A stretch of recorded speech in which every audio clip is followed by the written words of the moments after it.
It's a building boom in Orlando as we start 2014. I'm Bob Gosselin from Gosselin Realty. This is your weekly West Orange County real estate report for the week ending January 4th. Orlando's construction values surpassed the $4 billion mark in the first 11 months of 2013, according to a new report from McGraw-Hill Construction. Permits filed for residential and commercial projects in Orange Lake, Osceola, and Seminole counties totaled $4.2 billion between January and November last year, up 47% from a year ago.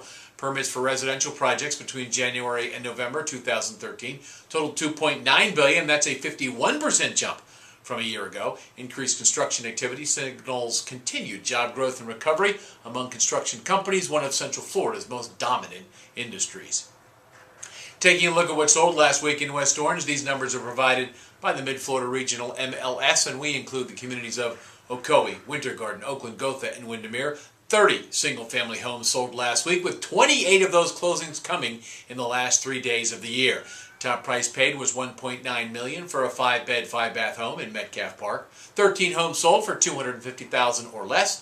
33 new listings hit the market, 6 listed under $250,000, 3 listed under $100,000, 34 new contracts were signed.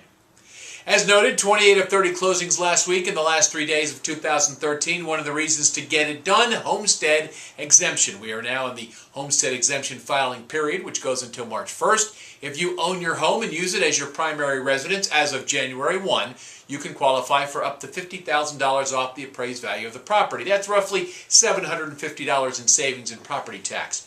Who has to file? Any property owner who bought a new home or changed the title on their existing home in any way. If you move from one homesteaded property to another, the exemption does not follow you. You have to file.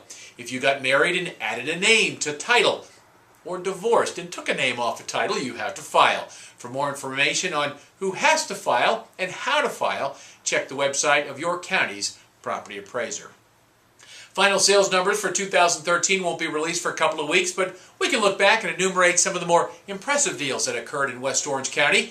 Top price paid for a single-family home last year was $6.5 million for a 5-bed, 6-bath home in Isleworth. The largest cash deal in our area was $4 million for a 10,000 square foot home in Isleworth. But it wasn't the biggest home sold. The big house winner, also in Isleworth, was 11,456 square feet. We also talked the last several months about the number of homes being sold at or above list price. The overpaid champ in West Orange in 2013, a little 1,600 square foot home on Pennsylvania Avenue in Winter Garden, listed in July at $60,000, had a contract in 8 days, sold for $100,000. That's over 166% of list. That's your weekly West Orange County real estate report. I'm Bob Gosselin from Gosselin Realty. Do something good for America in 2014. Buy some real estate. We'll see you next time.